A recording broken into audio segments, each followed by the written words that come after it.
राजावादीहरूको व्यापक उपस्थिति छ, के भन्न चाहनुहुन्छ? हजुर, हामी त अब राजा ल्याउने भनेर आएको, हिन्दू राष्ट्र कायम गर्ने भनेर यी भ्रष्टाचारीहरूले चाहिँ अब केही राखेनन्।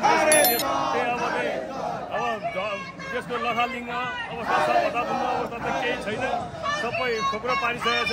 त्यस कारणले राजा आउनु जरुरी छ र राजाले चाहिँ के गर्नुहुन्छ यिनीहरूले चाहिँ अब 5 वर्षमा चाहिँ अब फेर्नुपर्ने, प्रधानमन्त्री राष्ट्रपति फेर्नुपर्ने गर्नुपर्ने, त्यसले थाम्दैन। त्यसै कारणले राजा ल्याउनुको लागि हामी आउनै पर्छ, राजा आउनुहुन्छ। त्यति धन्यवाद। अहिलेको व्यवस्थाप्रति के भन्न चाहनुहुन्छ तपाईँ? हजुर, के भन्नुभयो? अहिलेको व्यवस्थाप्रति के भन्न चाहनुहुन्छ? यत्रो अहिलेको व्यवस्था जतिको भ्रष्ट यो संसारमा न भूतो न भविष्यति। भ्रष्ट, हत्यारा, बलात्कारी, चोर, मानव तस्कर, नदीनाला बेचुवा, देशद्रोही, यो त्यही भएर त हामी यसमा आएका हुँ नि। के हामीलाई समस्या थियो र? यसले राम्रो काम गरिदिया भए 36 सालदेखिको आन्दोलनकारी म पनि हुँ प्रजातन्त्र ल्याउनुको लागि। बुझ्नुभयो? अहिले आएर राजतन्त्र जिन्दाबाद भन्नु परेको छ। किन यी चोर फटाहरूका लाग्दाखेरि आसे पासे गासेहरू, भतुवा झोले, कुकुर कुकुर्मीहरूको राज भयो। मान्छे भन्ने रहेन। अब यत्रो जनताको साथ देखेर अब के यो गणतन्त्र ढलेकै हो त? किनकि यत्रो साथ छ, सुखै पाउँदैन। अहिले होइन, भोलि नै पर्छ। गणतन्त्र नढलेर छोदै छैन, देश रहँदैन। यदि गणतन्त्र ढलेन भने यो देश रहँदैन। अहिलेको यो गणतन्त्र अब के भयो? गणतन्त्र धरापमा पर्यो। यो आजको विशाल नेपालमा कहाँ गणतन्त्र छ? यो त लोकतन्त्र हो। नेपालमा जम्मै आफ्नो कार्यकर्तालाई पस्ने भन्दा अरू त्यहाँका जनताहरूले के पाएको छ? जुन देशको कर्मचारी, सेना, प्रहरी, सम्पूर्ण जनता, नेता, सरकारी पीडित, बैंक पीडित जति सबै सडकमा प्रत्येक दिन आन्दोलनमा खटिएका छन्, आन्दोलनमा लगनशील छन्। त्यस्तो देशमा व्यवस्था ठिक छ भनेर कसरी भन्न सक्छ? कुनै पनि हालतमा यो व्यवस्था ठिक हुन सक्दैन, हुन पनि हुँदैन। र यो व्यवस्थाको सठिक परिवर्तन आउने समय यो ठिक यही समय हो। नेपाली जनता सबै मिलेर अहिलेको व्यवस्था परिवर्तन गर्न जरुरी छ। अर्को कुरा, म जस्तै भूतपूर्व सेना आउनुपर्छ सडकमा। देशको माया छ भने यिनीहरूले यस्तो बनाएको छ। एउटा सेनाको 16 वर्षमा पेन्सन जान्छ, 17 वर्षमा पेन्सन जान्छ, 4 वर्ष हावा बस्छ घरमा।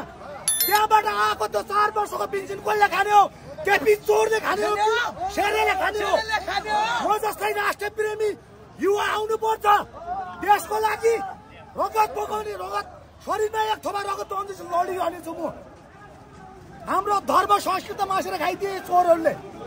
जनता पाल्ने जनतासँग व्यापार गर्छन्, हरेक क्षेत्रमा ट्याक्स लगाउँछन्। जन्मदेखि मृत्युसम्म ट्याक्स लगाएका छन्। यो ट्याक्सको पैसाहरू कहाँ लगेको छ?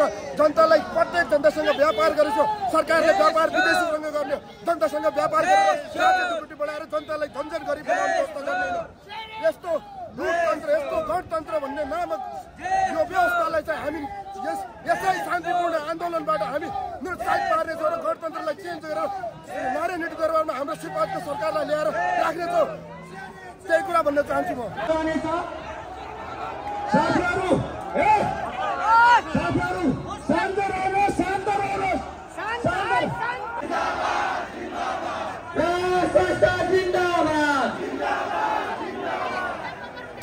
हिन्दू राष्ट्र कायम कर,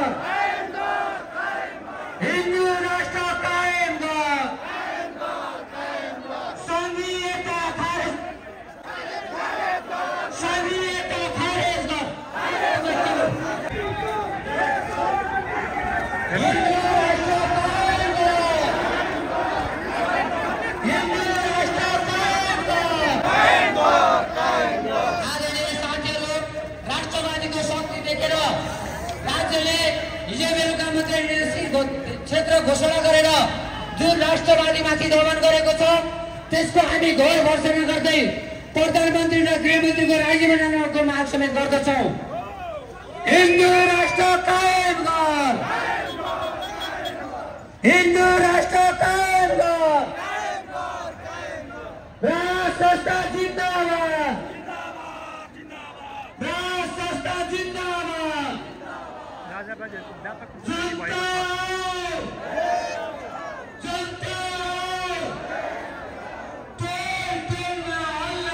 गणतन्त्रप्रति क्रोध होस्, सबैको अनुहारमा छर्लङ्ग देखिन्छ के अब हाम्रो देशमा गणतन्त्र आवश्यक छ? कदापि पनि छैन। देशको विभिन्न कुनाबाट गणतन्त्रको विरुद्ध आवाज उठेको छ।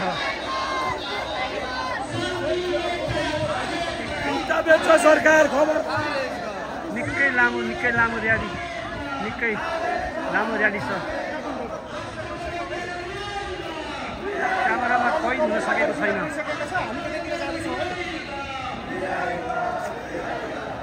अब यो र्याली बालुवा टारतर्फ अघि बढ्दैछ।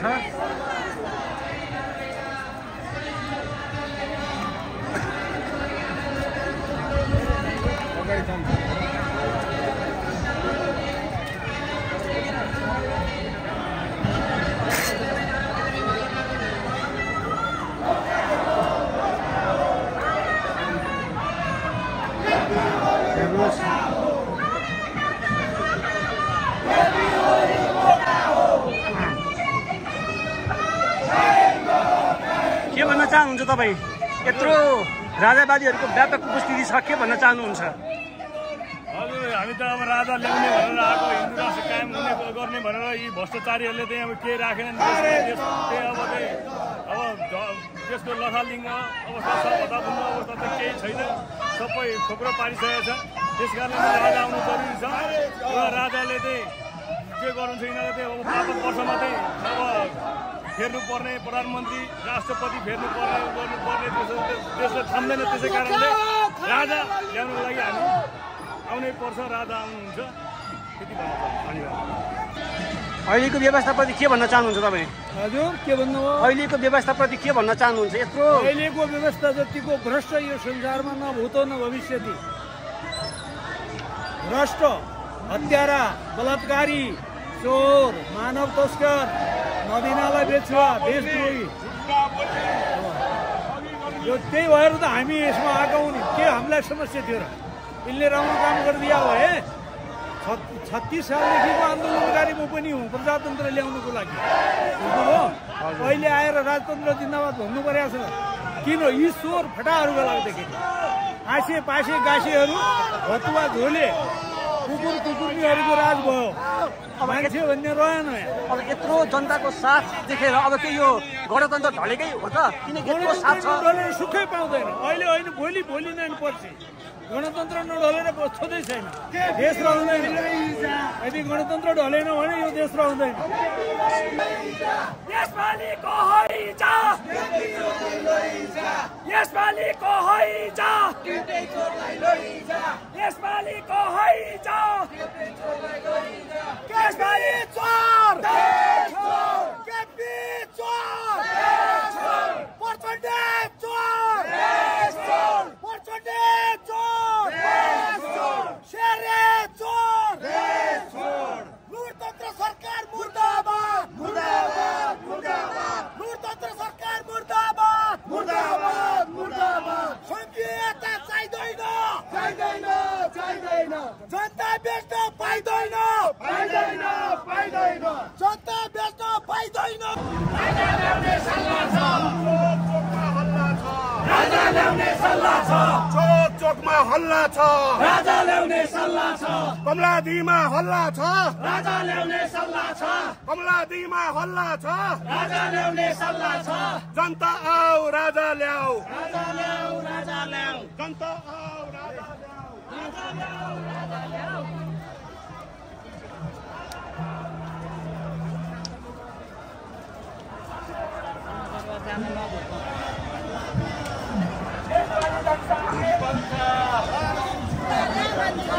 नेपाली जनता के भन्छ? नेपाली जनता के भन्छ?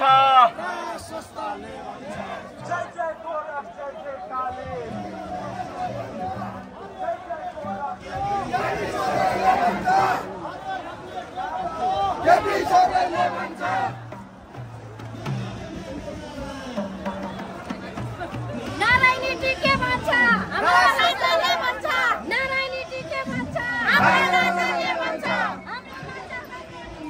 तपाईँलाई गृह मन्त्री बनाइदिनु। आज हेर्नुहोस्, सीमा नागिसकेको छ। देशमा भर्न लोटको खरा मचाइराखेका छन्। अहिले पनि यिनीहरू सुध्रेका छैनन्। हाम्रा दाजुभाइहरूले खाडी मुलुकमा पठाइकन त्यहाँबाट पठाएको पैसाले सरकार चलिराखेको छ। देशका राजाको टाइममा बनेका उद्योग कल कारखाना 137 वटा बेचेर खाइसके। त्यसकारण अवस्था र व्यवस्था बदल्नको लागि यो जनआन्दोलन राष्ट्रवादी आन्दोलनको रूपमा आज जनताले साथ दिएको छ। म धन्यवाद दिन चाहन्छु र तपाईहरुलाई म यो पनि भन्न चाहन्छु, भ्रष्टाचारीलाई समाप्त गर्नको लागि यो जनआन्दोलन हो। देशमा सुशासन कायम गर्नको लागि यो जनआन्दोलन हो। म मेरो पछाडि प्रहरी मित्रहरूलाई, जनपद प्रहरी, सशस्त्र प्रहरी साथीहरूलाई पनि भन्छु, तपाईहरु कसको सुरक्षामा छ? देशद्रोही भ्रष्टाचारीलाई बचाउन नलाग्नु। यता हेर्नुहोस्, आज माओवादी द्वन्द्वमा तपाईहरुकै साथीहरु 1700 मारिए। झन्डा 2800 भन्दा धेरै अपंग भए। के पाए? तपाईहरु त झन् अपंग भयो। जे पायो यो गणतन्त्रले बर्बाद गर्न पायो। त्यसकारण आज नेपाल पूर्व पश्चिममा पालाले घोपिकन एसपीदेखि सशस्त्र प्रहरी र जनपद प्रहरीले मार्यो। पाला घोपेर 2 वर्षको बच्चा पनि मरे। आज त्यसलाई समातेर कारबाही गर भनिकन तपाईहरुले बुझाउनु भयो। तर गणतन्त्रको नाममा यो गणतन्त्रको सरकारले माफी दियो। यस्ता नालायक सरकारको सुरक्षा तपाई किन गर्नुहुन्छ? 33-40 हजारको लागि हो। त्यसकारण राष्ट्र र जनता बचाउनको लागि साथ दिनुहोस् यो जनआन्दोलनलाई। तपाई हाम्रो हात पाखुरा मजबुत छ। त्यो डाँडामा कोर्सेर पनि मकै रोपेर पनि पेट भर्न सकिन्छ। त्यसकारण यो देश जनता बचाउने यो भन्दा पुण्य काम, यो भन्दा धार्मिक काम अर्को कुनै हुँदैन। मेरा मित्रहरू, राष्ट्रवादी साथीहरूलाई यो पनि भन्न चाहन्छु, एकचोटि त मर्नु नै छ नि। जसले पनि जन्मेपछि मर्नु पर्छ। यो राष्ट्रमाताको लागि, यो विश्वको एक मात्र हिन्दू राष्ट्र कायम गरिकन मरे भने पुण्य कमाइन्छ। बाँचे भनेदेखि यो हाम्रा छोरा नाति भाइ सन्ततिहरूको लागि सुन्दर विशाल राष्ट्रको रूपमा हाम्रो नाम सधैँ अमर हुनेछ। यसको लागि तपाई हामी अब 2-3 दिन मात्र यसरी जनलहर जनसागर उत्रियो भनेदेखि यही भित्र छ प्रधानमन्त्रीज्यू, हेलिकप्टर तयारी राख्नु, भुर्र उडेर चाइना जानु। तब मात्र भ्रष्टाचारी नेताहरू बाँच्छ। यदि यो जनताले फेला पार्छ भनेदेखि चिमेटेर त्यसकारण म तपाईहरुलाई अनुरोध गर्न चाहन्छु, धैर्य सहनशीलता चाहियो। हामी हाम्रा भाइहरू प्रहरी सशस्त्रसँग झगडा गर्न आएको होइन, कदापि गर्दैनौँ। उहाँहरू पनि हाम्रै भाइ छोरा हो। आज यो गर्मीमा महिनौ दिन भइसक्यो हेलमेट र त्यो ड्रेसमा बस्नु भएको छ। कति पीडा छ। मलाई त कुर्ता र पाइजामामा 4-5 घण्टा हिँड्दाखेरि यो दुर्दशा छ भनेदेखि उहाँहरूको पीडा के छ? तपाईहरुलाई पनि म भन्न चाहन्छु, तपाईहरुले त्यो सदनमा तपाईहरुको आवाज मैले उठाएको थिएँ। त्यो सुविधा बढाउनु पर्यो। प्रहरी सशस्त्र सेनाको तलब बढाउनु पर्यो। 6 जनालाई खान पुग्ने पढाउन पुग्ने त्यो सुविधा दिनुपर्छ सरकारलाई भन्दाखेरि अहिले 5000 मात्र थपेको छ। यी सरकारका यी गणतन्त्रका सरकारलाई आफूलाई खानलाई पुगेको छैन। मेरा प्रहरी भाइहरू, यदि अवस्था र व्यवस्था पल्टायो भनेदेखि तपाईहरुको उचित कदर सम्मान र तपाईहरुको सुविधा डबल हामी गर्नेछौँ। त्यसकारण तपाईहरुले राष्ट्रवादी साथीहरूलाई साथ दिनुहोस् भन्ने म विनम्र अनुरोध गर्न चाहन्छु। आज हेर्नुहोस्, विभिन्न कल कारखाना बेचेर खाइसक्यो। तपाईँ हाम्रो भाइ छोरालाई खाडी मुलुक, यहाँ त यस्तो गर्मी छ, त्यहाँ त के होला, रगत र पसिना बगाउन थालिराखेका छन्। यदि अवस्था र व्यवस्था भयो भनेदेखि नेपालका हाम्रा भाइ छोराहरू विदेश पलायन हुनु पर्दैन। स्वदेशमा नै हामी उद्योग कल कारखाना चलाएर यही रोजगारी गराउँछौँ। यदि हामी सफल भएको खण्डमा पहिलो दायित्व सहकारी ठगहरूलाई ठेकान लगाउनेछु। जनताको पैसा, मकै पोलेर तरकारी बेचेको पैसा हाम्रो सरकार आउन साथ सबैभन्दा पहिला ब्याज समेतको सरकारको राजस्वबाट हामी तिर्नेछु र ती भ्रष्टाचारी नेताहरू सहकारीको पैसा बचाउने यी कांग्रेस एमालेहरूलाई घर घरानाबाट उनीहरूको किडनी बेचेर भए पनि असुल उपचार गर्नेछु भन्ने वचन दिन चाहन्छु। र साथीहरू, भोलि आजको जति आउनु भएको छ, 1 जनाले 3 जना समेत भइकन आइदिनको लागि म अनुरोध गर्न चाहन्छु। मलाई विश्वास छ फुलेको ढुङ्गाले भनेपछि मान्छ तपाईहरुले। त्यसकारण भोलि आउँदाखेरि 1 जना व्यक्तिले आफू समेत 3 जना लिएर आइदिनुहोस् र काठमाडौँका सम्पूर्ण जनताहरूलाई म यो भन्न चाहन्छु, तपाईहरु पनि आइदिनुहोस्। धेरै दिन लाग्दैन, 2-3 दिनमा अवस्था र व्यवस्था पल्टाइन्छ। त्यसको लागि तपाईहरु आउनुहोस्। हामी संहिता चाहिँदैन, संहिता यो देशले थेट्न सक्दैन। नेता र कार्यकर्ता भर्ती गर्ने वर्ग लुटको अखाडा भएको छ, त्यो क्यान्सल गर्छु। त्यसको अधिकार स्थानीय निकाय र सङ्घलाई दिनुपर्छ।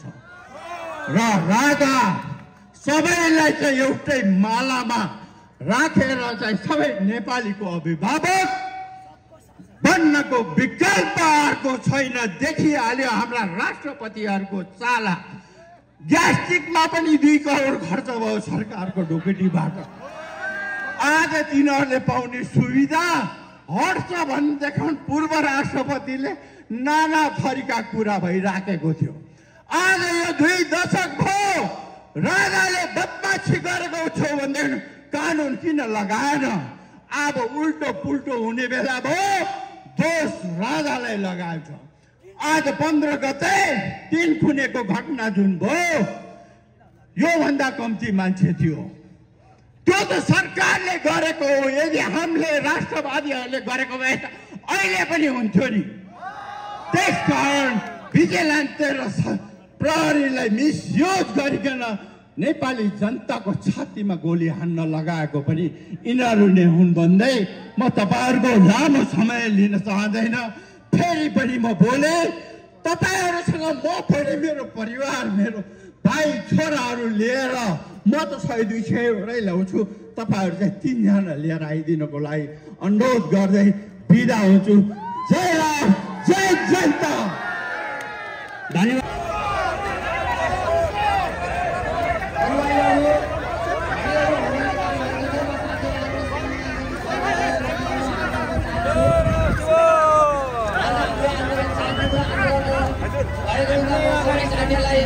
समय भइदिनुको लागि आग्रह गर्न चाहन्छु। हिन्दू राष्ट्र कायम गरौँ।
माननीय ज्ञानेन्द्र साईका कार्यक्रममा